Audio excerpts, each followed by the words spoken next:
All right. Good morning, everybody. Today is Tuesday, November 7th, 2017. And this is Before the First Cup with Jules here on UCY.TV. Happy Tuesday, everyone. It is a chilly 40 degrees and overcast here in upstate New York. And I just looked at the weather map, and it looks like a good part of New York State has blue over the top of it, meaning snow, little sprinkles here and there. But that would be the first that I've seen any snow in New York. So where did we leave off yesterday? We titled the show Techno Stupidity, AI Arms Race, Personhood, Humanoids, and Sex Bots. And though we didn't intend to talk about sex bots yesterday, there were 3 stories that showed up in one of my feeds. And I don't have a feed for sex bots, I have a feed for robots, but it all gets bundled into the same heading.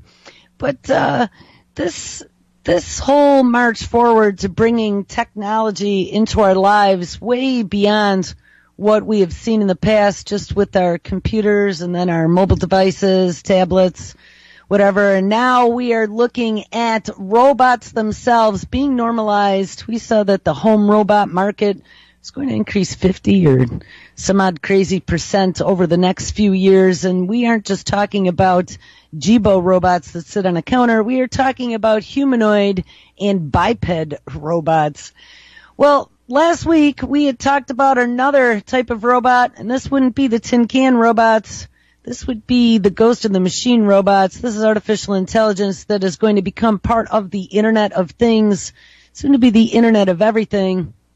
We've looked at children and how our devices push that dopamine button to get them addicted to these technologies where they fall down into the rabbit hole. And I mentioned that show from the 70s called Lidsville. And yesterday I posted the introduction that I was referring to where the kid falls into the magician's hat. And I totally forgot that Charles Nelson Riley had been the magician in that show. But if you didn't see it, you must watch it because it gave me a chuckle this morning. Anyway, it's exactly what it's like. You fall down into this rabbit hole of all this craziness, and then you end up at the other side, and maybe not with all your marbles necessarily. So think about this one. As this technology is becoming pervasive across our daily lives, and we are going to have bagging and tagging, surveilling, watching, listening to everything we do, and it being stored somewhere in a database to be accessed at a later time by some super intelligence that they're building down a deep, dark, long, hard hallway. Think about this one. Some of us can remember when we were kids and we didn't have computers. And then, I don't know, I was probably about 14 when I got my very first computer, though video games came out earlier. We had Pong back in the late 70s. 1982, I got my first Commodore 64. It took like probably a week with the book trying to learn how to program a hot air balloon. And it was making a bitmap, but you actually had to code the bitmap. So I worked for almost a whole week reading this book and trying to copy what it was doing to learn how to create this thing. But little did I know until years later that was some sort of BASIC that they were using there. But back from those days, creating bitmaps with code to what we have today and how that has affected us in our development as human beings and adults, and how we see our world, and how convenience has really kind of separated us from the ecosystem that keeps us alive on this planet and has distracted us. We were reading about how on an average people typically swipe their phones 2,000 and some odd times a day because it's that little dopamine button, bing, bing, bing, and it feels good every time you do it. But how is that going to affect the future generations that are now going to grow up with smart technologies where they can order the machine to give them what they want? I mean, we already have created a generation that expects instant gratification. What's going to happen when everything is now magical? Growing up with Alexa, and I thought this was a pretty interesting story out of MIT Technology Review. This is from August 16th, 2017. Remember, there's this big push now on voice activation. But as you're utilizing voice activation technologies, the machine is recording your voice and storing it and modulating it and taking a look at exactly what makes your voice. And eventually they will be able to diagnose disease, and not just physical disease, but also mental disease, by the tone and inflection of your voice. When it comes to digital assistants like Amazon's Alexa, my 4-year-old niece, and that isn't me, that is this author, Rachel Metz, Hannah Metz, is an early adopter. Her family has 4 puck-like Amazon Echo devices plugged in around their house, including one in her bedroom. Oh, no. And she can use it to call on Alexa at any moment. Alexa, play It Is Raining Tacos, she commands on a recent sunny afternoon, and the voice-controlled helper immediately complied, blasting through its speaker a confection of a song with lines like, "It is raining tacos from out of the sky. Yum, yum, yum, yum, yummity, yum." It's funny because my sister and my daughter made up some song one time when we all went out to dinner when she was in town, and it was called the Taco Train.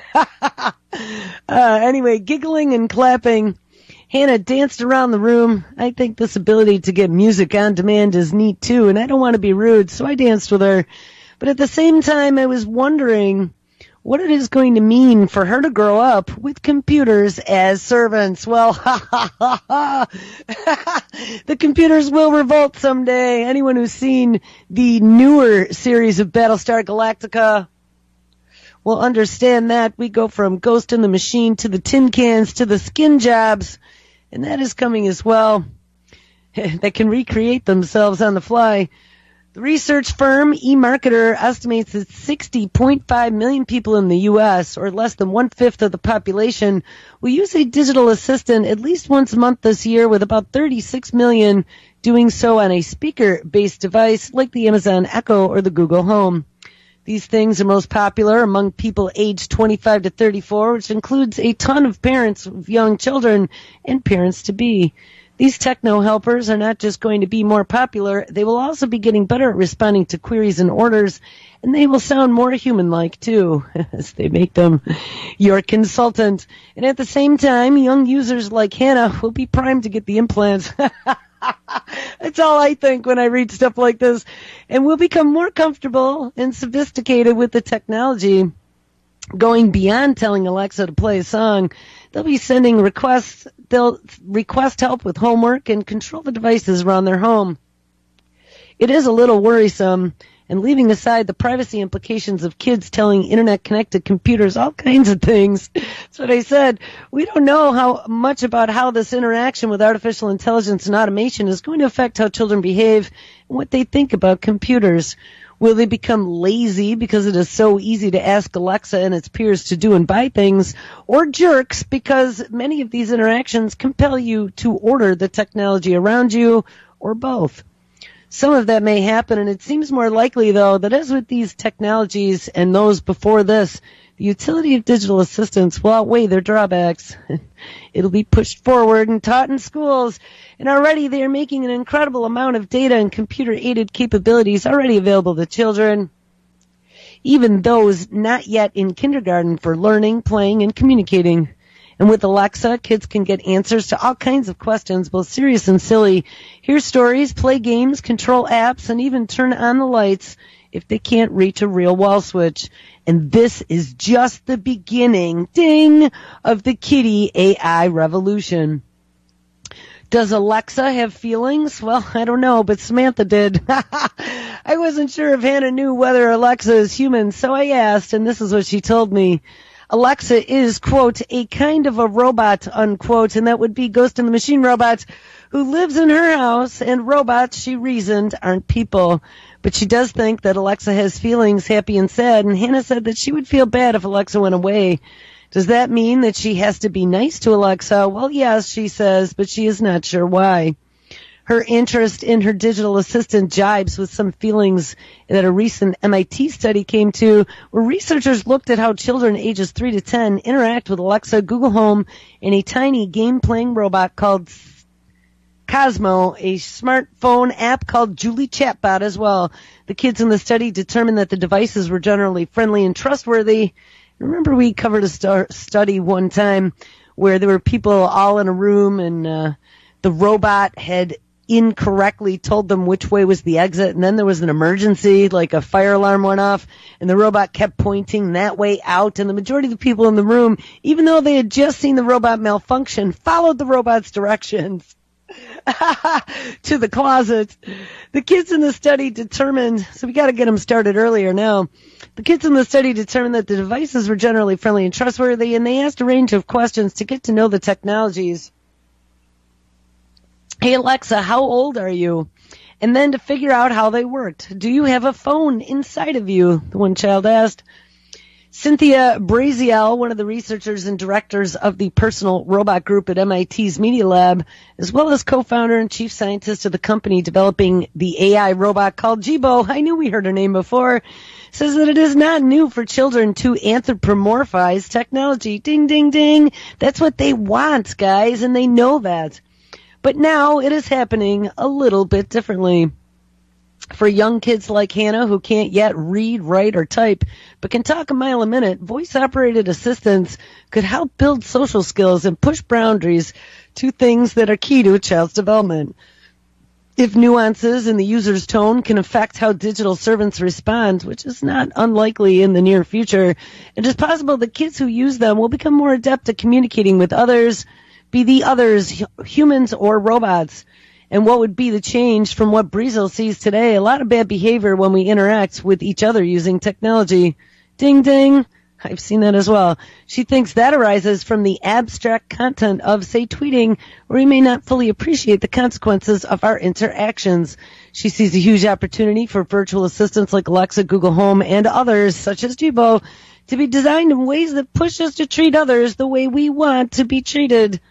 And even though that isn't the way Alexa works yet, it is teaching Hannah some things about how to treat machines, at least. And her mom, Susan Metz, tells me that she is learning that there's a special pattern that you have to use when asking Alexa things.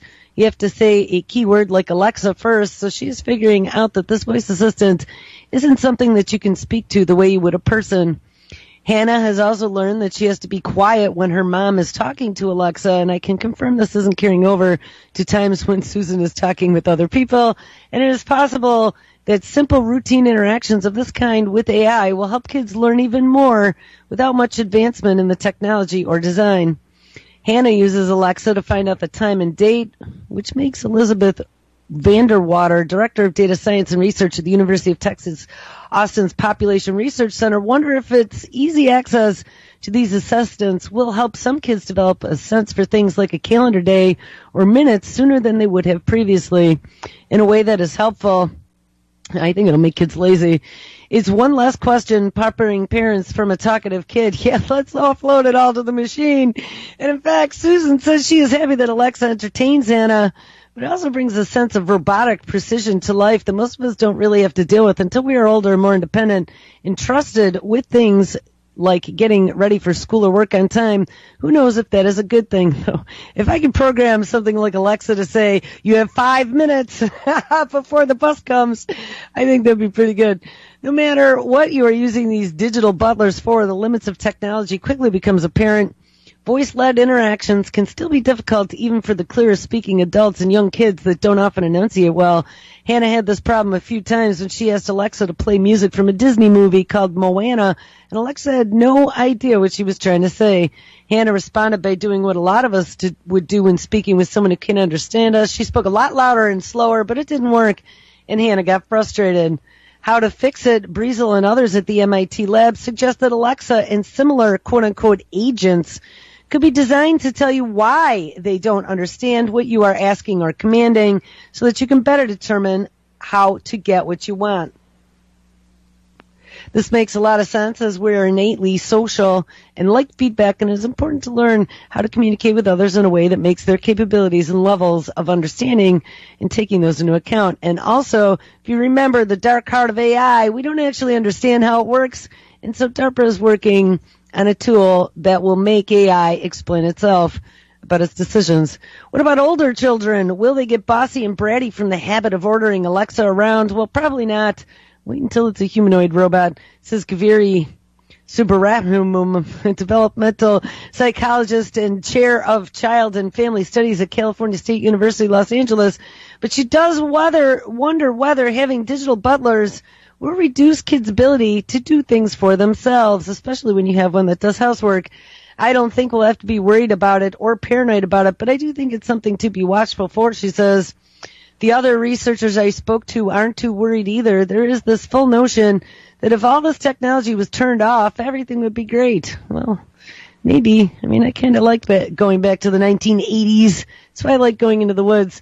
And we'd be interacting all the time. We'd be reading all the time. Vanderwater says, I just don't believe that. No, but at least we'd be interacting with the world around us. And in fact, maybe the opposite can be true. Perhaps growing up with Alexa will actually make technologies less distracting, enabling it to, in a sense, fade into the background. And that is the point.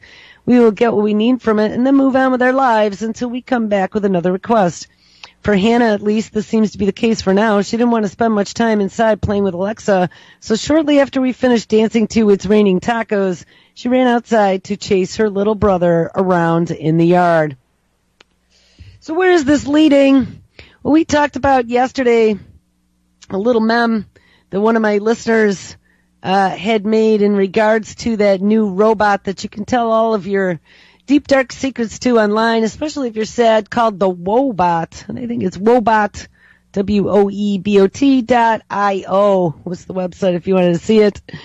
Well, there was a new one that I ran across, and it was the name of the robot that made me laugh, because robots can do a lot of things now, as well as become your lawyer. We've talked about Ross, and that was the IBM AI lawyer that has rolled out across the country, and he's employed in a couple different places now. Well, I saw that there was another one called Lisa, Robot Lawyer Lisa. This invokes thoughts of Lisa Simpson for me, smart little electronic character. Meet Lisa.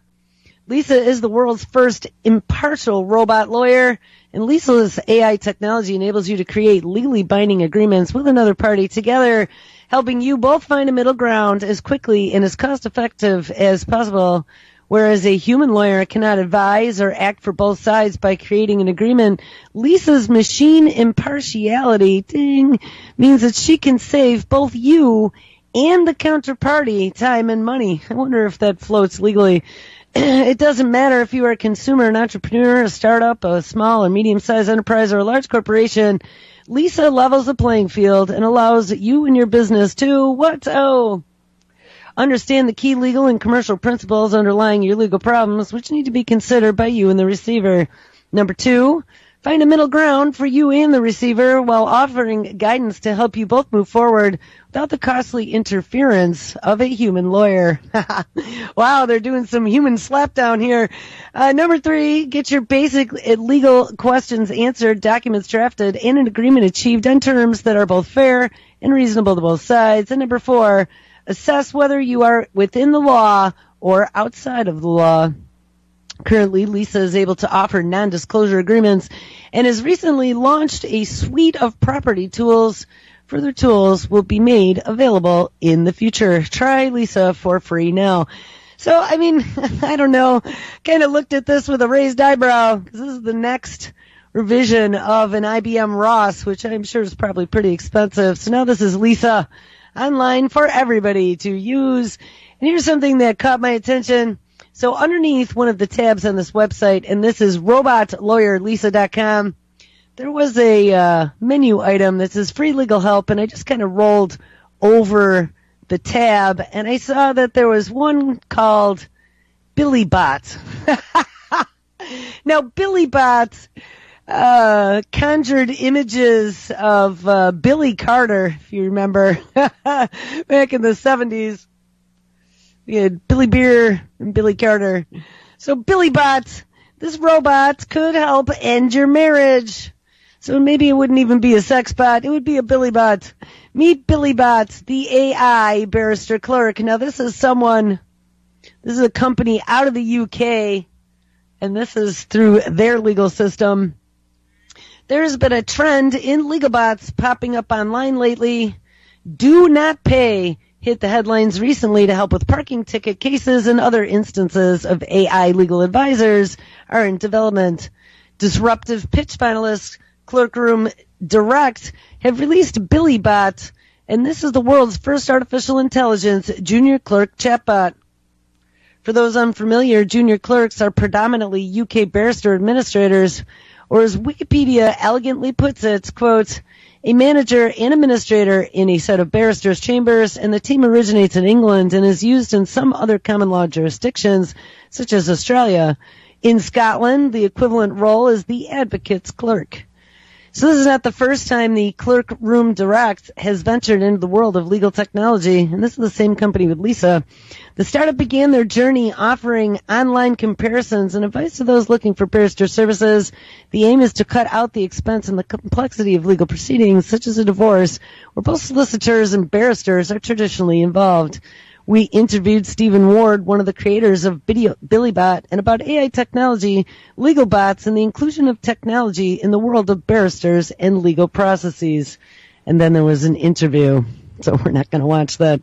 The thing about that one, so BillyBot can help you get a divorce in the UK, I guess. But that raises the question, and we've looked at this before, that they are already using artificial intelligence in the courtroom to help judges decide whether or not someone who is up for bail is a flight risk. Well, this came out August 8th, 2017. Do we still need human judges in the age of artificial intelligence? This is kind of scary to me. The author is Ziad Borat. He is an author out of South Africa from the media and entertainment and technology futurist, social justice advocate, and he now lives in Santa Monica, California. This is the fourth industrial revolution, and it is fusing disciplines across the digital and physical worlds with legal technology, which is the latest example of how improved automation and how the robots are taking all the jobs is reaching further and further into service-oriented professions, including white-collar jobs.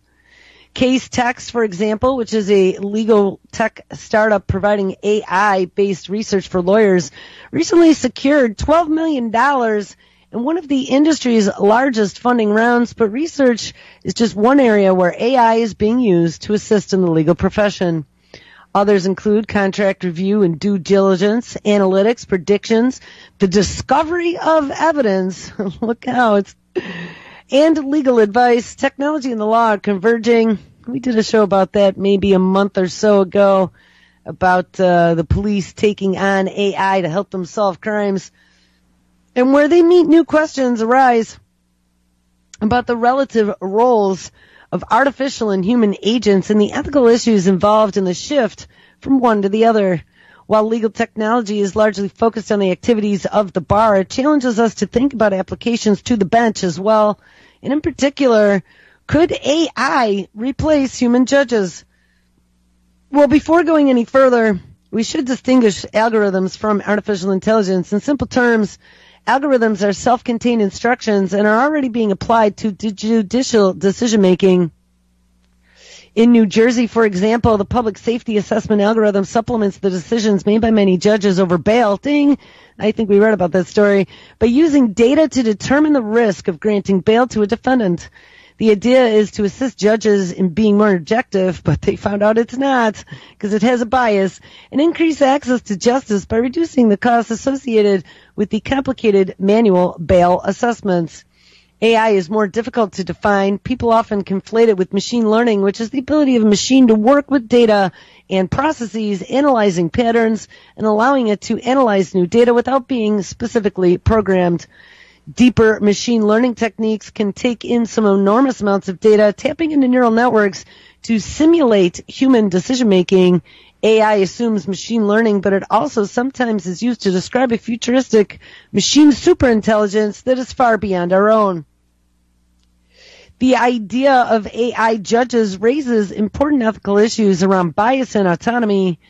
AI programs may incorporate the biases of their programmers and the humans they interact with. Remember Tay? And I thought about that yesterday after we looked at that little Japanese AI boy that they gave residency to in Tokyo.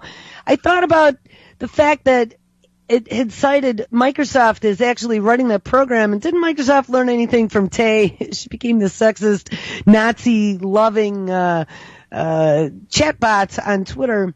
For example, Microsoft's AI chatbot named Tay, there we go, became a racist, sexist, and anti-Semitic within 24 hours of interacting while learning with its human audience.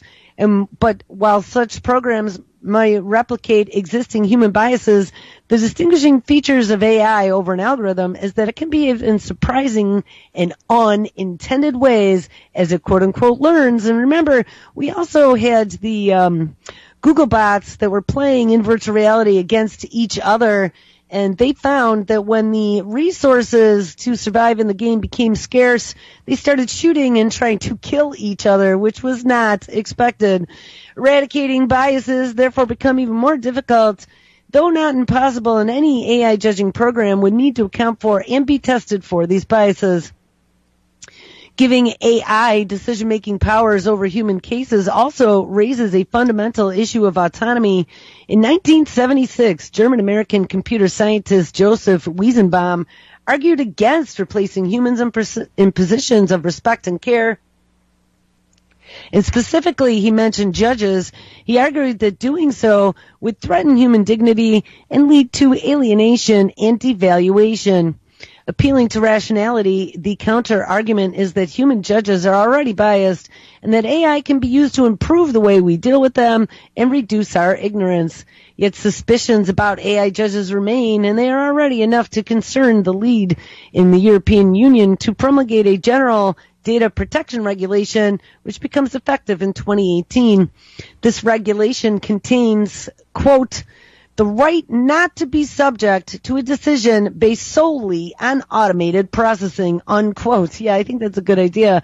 And in any case, an AI judge could actually do what human judges claim to do. Well, if AI can correctly identify patterns in judicial decision-making, it might be better at using precedent to decide or predict cases. For example, an AI judge recently developed by computer scientists at the University College London drew on extensive data from 584 cases before the European Court of Human Rights. An AI judge was able to analyze the existing case law and deliver the same verdict as the European Court of Human Rights 79% of the time, and it found that this court judgment actually depended more on non-legal facts around the issue of torture, privacy, fair trials, and degrading treatment more than on legal terms. This is an interesting case for legal realists who focus on what judges actually do over what they say they do, and if AI can examine the case records and accurately decide cases based on the facts, human judges could be reserved for higher courts where more complex legal questions need to be examined. But AI may even be able to examine such questions itself.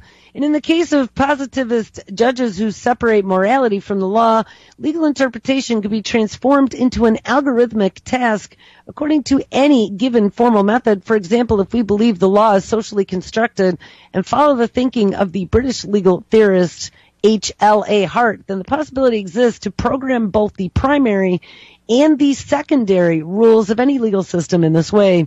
Primary rules confer legal rights and duties, telling people, for example, that they cannot murder or steal. Secondary rules recognize, change, or educate these primary rules. For example, deep machine learning AI may be able to process how to recognize the source of the law, like precedent and the Constitution, that are relevant in the case. Alternatively, if we think originalists like Justice Anton Scalia are right and say that the correct interpretation of the law is what reasonable people living at the time of a legal source's adoption would have understood as its ordinary meaning, then AI natural language processing could be programmed to use this method. Hold on one second, I need to get this. Sorry about that.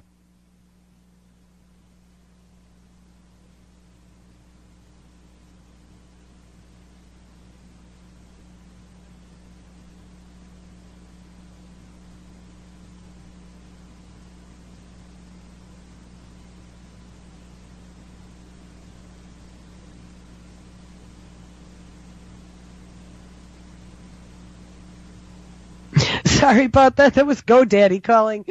All right, he had nothing good to say. So anyway, If Anton Scalia is right, then it should be that the law is interpreted by what is reasonable, thought by the living people of the time of legal sources adoption, which would have understood it as ordinary meaning, and then AI, natural language processing, could be used to program this method. Natural language processing is what Kurzweil's worked a lot on. It allows AI to understand and analyze the language that we use to communicate. In the era of voice recognition software like Siri, Alexa, and Watson, natural language processing is only going to get better. AI might be able to replicate these formal juris interpretive methods, and more importantly, it might help them to be and remain consistent in their judgments. And this is really kind of frightening, because do you really want the AI passing judgment upon you? Things get trickier in the case of judges who introduce morality into the law, a complicated task because ethical values in the origins of morality are contested. For example, some natural lawyers believe that morality emanates from God, nature, and other transcendent sources. Programming AI with a practical adjunctive understanding of these divine or divine-like sources in a changing human society is a hugely complex undertaking. Moreover, the surprising and unintended nature of AI learning could lead to a distinct line of interpretation with a lex artificialitas of sorts. And even so, AI judges may not solve classical questions of legal validity so much as raise new questions about the role of humans, since if we believe that ethics and morality and law are important, then they necessarily lie, or ought to lie, in the domain of human judgment. In that case, hold on one second. I scrolled and an ad popped. Oh no! In that case, AI might assist to replace humans in lower courts, but human judges should retain their place as a final arbiter at the apex of any legal system. What if we ended up with, like, Judge Dredd? In practical terms, if we apply this conclusion to perspectives of the American legal theorist Ronald Dworkin, for example, AI could assist with examining the entire breadth and depth of law, but humans would ultimately choose what they consider a morally superior interpretation. Well, doesn't that concern you that AI isn't going to have morals built in? I know it does me. Any use of AI over algorithms in legal decision-making will likely progress upwards through the judicial hierarchy, and research bodies like the International Association for Artificial Intelligence and Law are already exploring AI in legal evidence gathering and decision-making. The American judge Richard Posner believes that immediate use of AI and automation should be restricted to assisting judges in uncovering their own biases and maintaining consistency, so as a checks and balance. However, an increasing use of automation and AI decision-making in the courts will inevitably shape human judicial decision-making along the way, and an increased reliance on AI may therefore blur the line between AI and humans over time. And I don't doubt that. Now think about this one. We've talked about micro expressions before, and utilizing graphical processing units or GPUs with cameras to scan your face and be able to pick up little twitches that can tell when you maybe are not telling the truth. Well, here is a story that came out July 18, 2017. How you could tell if somebody is lying. Now, could you imagine going up in front of the judge, and maybe this is just on a camera on your computer at home. You don't even have to go to the courts anymore. And this judge is artificially intelligent, and as you're in front of the camera, he starts asking you questions. AI study sees truth in a face. An anonymous AI hopes to eliminate bias in decision-making. Scientists have long studied collective intelligence in animals, but now San Francisco tech firm Unanimous AI is putting collective decision-making technology in the hands of humans. And what is more, they are using human swarms to successfully detect deceit. As outlined in a paper presented at the Future Technology Conference, Unanimous AI, along with Oxford University cognition researcher Niccolo Piscaretti, harness human swarm technology to detect fake smiles. And they found out that working together, humans were wrong about whether a smile was real or fake about half as often as when working alone. This so-called swarm intelligence is what makes colonies of ants, swarms of bees, and schools of fish capable of performing feats that each individual member can't even conceive of. And these animals are not that intelligent on their own, but working collectively, groups of ants can build living bridges while bees can collaborate to pick a new place to live. But humans, not so much. Louis Rosenberg, founder and CEO of Unanimous AI, looked at these emergent properties and decided to apply them to humans. In 2016, the company correctly predicted the top 4 Kentucky Derby finishers in correct order with its UNU platform. UNU allows humans anywhere in the world to use their computers to weigh in on a question with multiple answers, and the company has used this system to correctly predict the number of sporting events and cultural moments, including the Super Bowl, the Oscars, and the World Series. But what happens when the company pivots? Rosenberg says the results are promising. We've done a lot of work that shows that humans, when you amplify their intelligence as a swarm, ding, playing right into the hands of Kurzweil and linking our neocortexes to the cloud to get better, smarter, and more intelligent and sexy and creative. I think that's a spiel. We'll get significantly smarter, Rosenberg tells Inverse magazine. That's what we're reading this out of, inverse.com. And the one thing that we hadn't looked at, though, was in addition to analytical intelligence, what about social intelligence? Does forming a swarm of humans also amplify our social intelligence? Well, initial results suggest that it does. Unanimous AI's UNU technology allows individual users to weigh in on an electronic interface that looks kind of like a hexagonal air hockey table. Here's how it works. The golden magnets are all controlled by an individual's user, each of whom can see their own magnet and the center puck, but none of the other users' magnets. And depending on where the user places their magnet, the puck moves. And if more users place their magnet in one direction, the puck moves that way. And UNU is different from a simple majority poll, but it's real time. The users can adjust their answers depending on how they see the puck moving. Well, that doesn't seem like a very good test, because people, they've done experiments like around the time of Milgram's experiment. If they knew that other people were doing something, others will jump on board just because other people are doing it, and they tend to doubt themselves.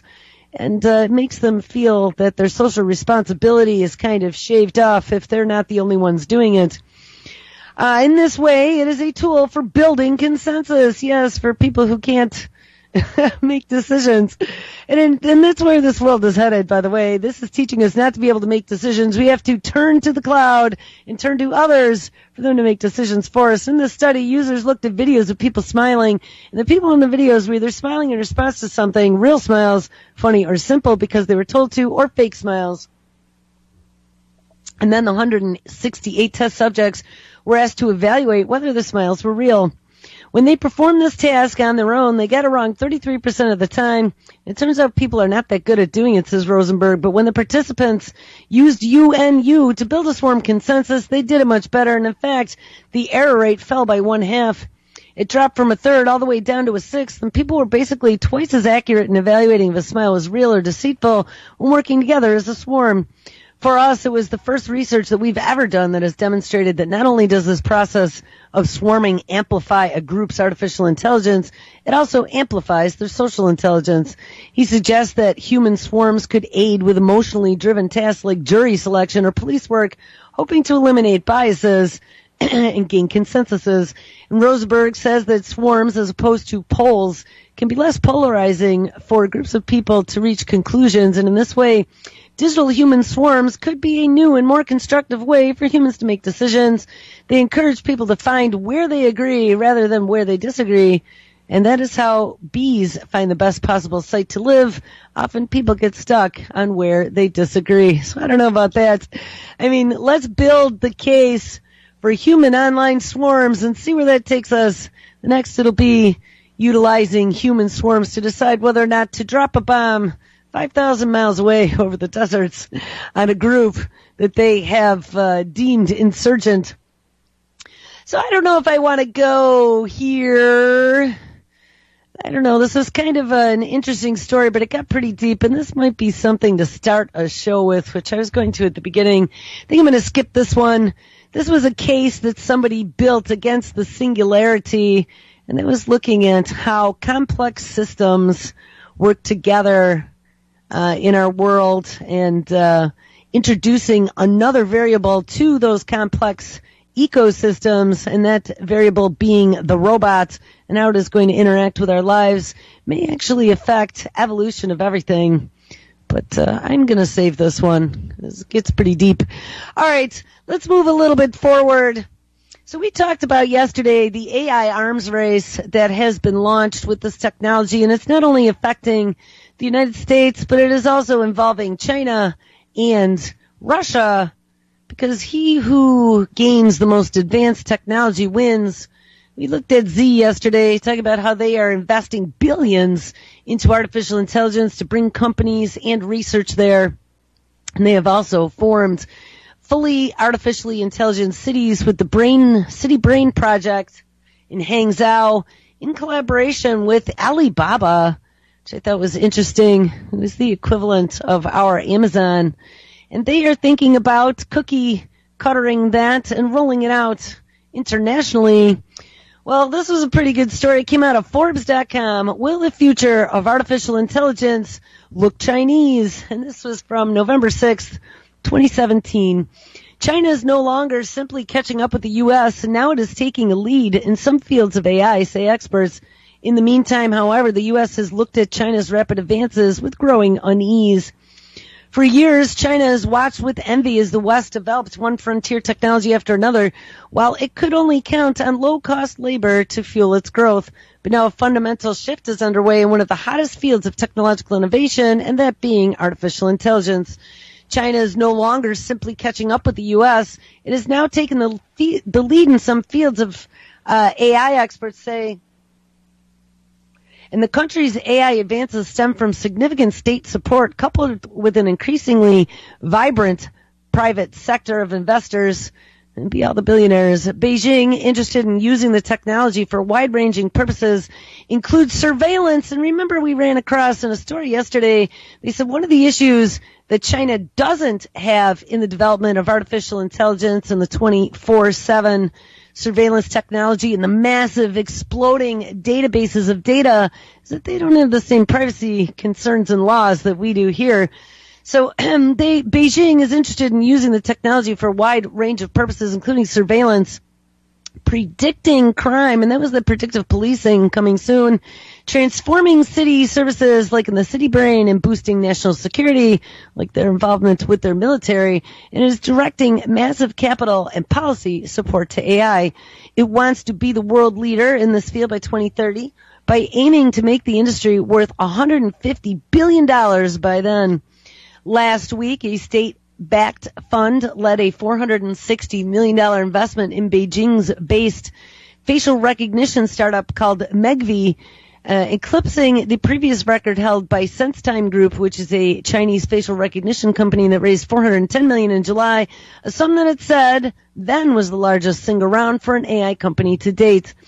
More is on the way, and while the Trump administration has proposed to slash the budget of the National Science Foundation, which is a major hub of scientific research and innovation in the U.S., China's Ministry of Finance has plans to put some $1 billion into AI-related projects this year, and the support includes funding for state-owned enterprises developed to automate oil production lines, design digitized factories, and make faster chips, crunch more data. But not to be undone, China's Ministry of Science is writing new funds totaling tens of billions of yuan for a new AI project, says Zha Hongbin, a professor of machine intelligence at China's Peking University. In the long run, the country's capital support for AI will be no less than major projects such as the He-Gao-Ji, an initiative unveiled in 2009 that will receive more than $1 billion yuan, which is $15 billion US dollars, funded by 2020 to develop technologies including better chips and computing software, says Wu Fi, a professor at Xinjiang University College of Computer Science. China is devoting a lot of strength, a lot of determination, and a lot of money to AI, and science budgets are growing by leaps and bounds in recent years. The investment and support, indeed, much better than abroad. Although the state involvement is by no means a guarantee for breakthroughs. China also has a dynamic private sector to back it up. Tech giants Alibaba, Baidu, and Tencent now rival the likes of Google and Facebook in its market influence, and they're racing to develop AI. The companies are even setting up labs in Silicon Valley to write better algorithms and produce smarter personal assistants and testing self-driving cars. Last month, Baidu opened its second Silicon Valley research lab, tapping local talent to achieve its goal of putting a fully autonomous vehicle on Chinese roads by 2020. In the same month, Alibaba announced it would spend $15 billion over the next 3 years to recruit top talent for projects related to AI, cloud, and quantum computing. And we read yesterday, those are the three big growth markets happening in countries such as China.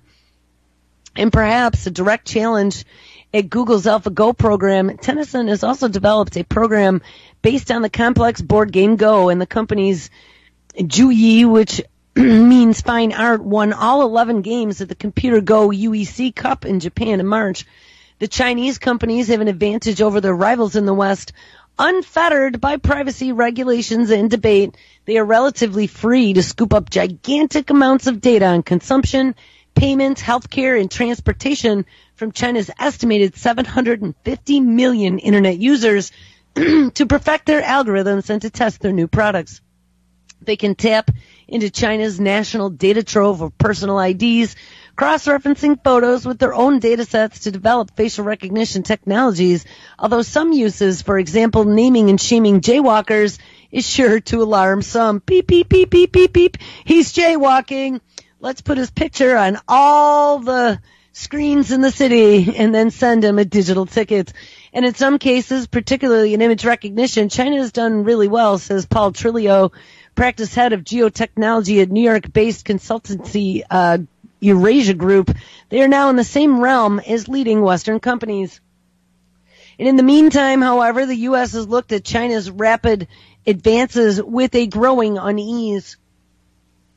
While much of China's AI research is peaceful and has generally done good, including connecting a lost child with his parents 27 years after his abduction via facial recognition, which that's really kind of weird. The Trump administration is increasingly concerned that Beijing might actually eventually use AI technology for military advances, and they should be worried. And for example, the People's Liberation Army has capitalized on AI to build unmanned weapon systems, including aircraft, drones, and underwater vehicles, with a long-term goal of moving towards unmanned, intangent, silent warfare, according to a February testimony in front of the U.S. China Economic and Security Review Commission. And with these concerns in mind, the U.S. is weighing restrictions on Chinese investment in Silicon Valley, particularly looking at AI and machine learning to shield cutting-edge technologies with national security implications from Beijing. And it comes more and more. The Chinese capital is backing early-stage U.S. AI startups whose technologies are licensed by the military.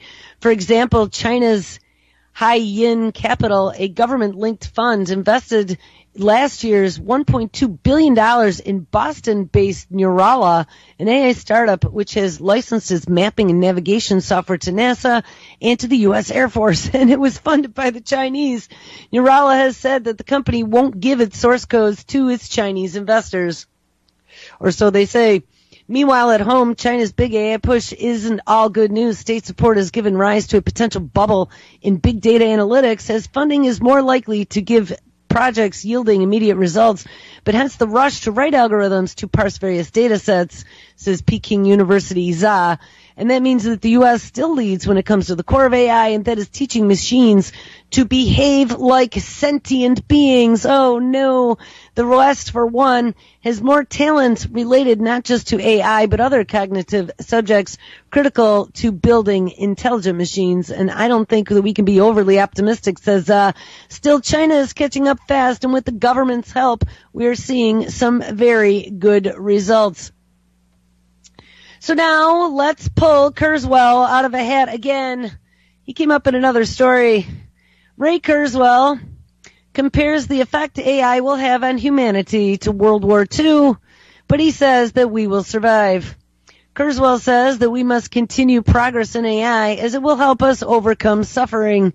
But he says to help us achieve solutions such as poverty, disease, and environmental decline. But he also warns that it will lead to, quote-unquote, difficult episodes, as power often leads to abuse. Uh-oh. The rise of intelligence will likely lead the world to difficult episodes in the future, says Google exec Ray Kurzweil. But he says that humanity will ultimately pull through. Now listen to this one. He mentioned in that interview that we heard the other day that he was speaking to Christine Lagarde of the International Monetary Fund just recently, which made me raise an eyebrow. Well, listen to this one. At the Council on Foreign Relations this past weekend, and this story was written November 6, 2017, so he was just there. Kurzweil addressed the evolving existential risk posed by technology, noting that great power often opens the door for abuses. Now, this is even Kurzweil warning about this, so this should get us all worried. Progress in technology, however, will also allow humans to overcome some of the world's biggest challenges, according to the futurist, providing solutions for everything from poverty to environmental decline. In an interview with Wired chief editor Nicholas Thompson at the CFR, Kurzweil elaborated on his optimistic views of AI and the future of humanity, arguing that we, quote, have a moral imperative to continue progress in these technologies. According to Kurzweil, progress in AI will play a major role in helping humanity overcome worldwide suffering, including poverty, disease, and environmental degradation. But at the same time, he notes, we must also attend to the peril. We have new existential risks, and these technologies are very powerful, he said. And so I don't worry about that, even though I'm an optimist. And I am optimistic that we will make it through, and I am not as optimistic that there won't be difficult episodes. Kurzweil points to the example of World War II, explaining that powerful technology then posed an existential risk, too. But we exacerbated the losses. I think it is important, though, for people to recognize that we are making progress. The Google exec further delved into his view on hybrid artificial intelligence, revealing how humans and machines could one day merge via neocortex connection. He's always got to pull that one out of his sleeve, in which the brain taps directly to the cloud. And we just read about utilizing things such as swarm intelligence. And doing this would connect humans with both computer systems and other humans, neocortexes, and make them funnier, smarter, and a more diverse population.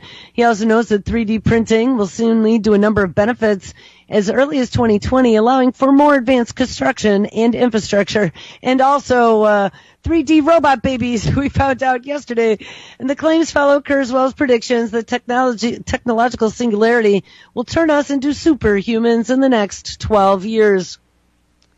But Google's director of engineering has made 147 predictions since the 1990s, and he's at a success rate of 86%. The year earlier, Kurzweil explained that while we live in a cybernetic society, we have computers in our brains and machines, and we will be smarter human beings. He claims this is already happening with technology, especially with our addiction to our phones, and he says that the next step is to wire this technology into our brains. And actually, this sentence brings up a very good point, because a listener emailed me yesterday after the show in regards to the question of sex bots and some of the hair-raising things that we were reading about yesterday, how demand has exploded for these things. But the question is, hasn't porn, and not only online porn, but just old-school porn on a videotape or on cable, kind of been where that all started, interacting with the machine for some of those feel-good push-button brain chemicals? And I would have to agree with that. This is just this addiction that they're dragging us closer and closer in proximity to the machine until we eventually merge with us. And I think sex bots are probably a way to sell that to a lot of people who don't have issue with it. And by 2029, he says, computers will have human-level intelligence, and that leads computers to putting them inside of our brains in the future, connecting them to the cloud, and expanding who we are. The process of this began centuries ago with simple devices such as eyeglasses and ear trumpets. And I mean, I hate how they are, pacemakers. And they could dramatically improve human lives. Then came better machines such as hearing aids and machines that could save lives, including pacemakers and dialysis. the second decade of the 21st century, we have come to use organs grown in laboratories, genetic surgery, and designer babies. And in 2002, medical researchers then used enzymes and DNA to build the first molecular computers. This is in 2002. And in 2004, improved versions were being injected into people's veins to cure cancer. And now the trend continues. Kurzweil believes that carbon and silicon-based intelligence will merge to form a single global consciousness by 2029. Now, we had read that there was an ex-Googler who now is forming his own religion to create a religion based on artificial intelligence and worshiping the machine. And when I first read stories about that, and we covered a few of those on the show, I thought about, I just had his name. I'm having a senior moment. Oh, what is his name? L. Ron Hubbard, the father of Scientology.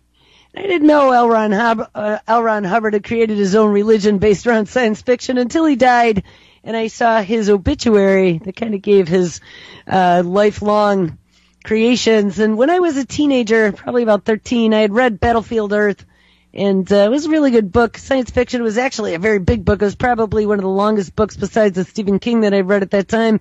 But who would have guessed that he would become the father of a religion? So here's a story. The case for an artificially intelligent God. A former engineer of Waymo, one of Google's sister companies under Alphabet, recently filed paperwork to become the CEO of a religion based on the worship of AI. He is not the first person to suggest that the technology can be spiritual, and it is easy to dismiss as silly and offensive, but his timing couldn't be better. The religion in question, called Way of the Future, is a veritable unknown, but there aren't any details to share or analyze, but Anthony Lewandowski, the gentleman responsible for it, didn't exactly choose to alert the media of his plans. The gist of what we know, he's starting a religion based on the worship of an AI godhead, and he applied for a not-for-profit status as a CEO and founder, as opposed to being called a priest or a prophet. Now, remember, we've talked before about artificial intelligence becoming omniscient, omnipotent, and omnipresent, which is going to happen as the Internet of Things rolls out into your homes and your smart cities and your cars and your devices and your implants. And how hard would it be to take that leap when it becomes more intelligent than humans for it to be the one that is passing judgment upon you, as we just read about? I don't think this is such a stretch of the imagination. And as a non-practicing, non-denominational lapsed atheist, it is just as easy for me to turn my nose up at the idea of a machine god as it seems to be for Elon Musk. All right, guys, well, make sure you stick around, and I will catch up with you